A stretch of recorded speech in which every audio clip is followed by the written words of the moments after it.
Yo, yo. Kaya ako to nagawa. Dahil lang nga sa sobrang hirap ng buhay.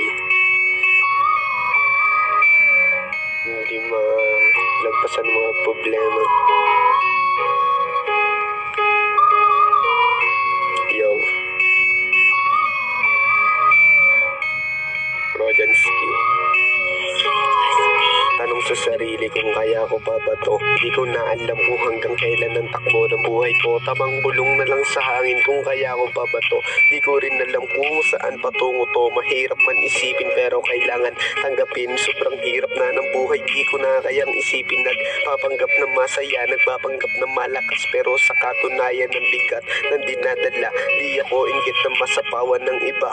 Di rin ako nagtataka kung bakit andito pa sa buhay ng puno ng pagdudurusa. Nagsusulat ako para sa aking mga pahina, nakatingin sa iba na may napatunayan na ito ako nandito pa na para bang mawawala na. Sumubok pero di pa rin pala rin. Tamang bulong sa hangin, sana matupad na aking dalangin.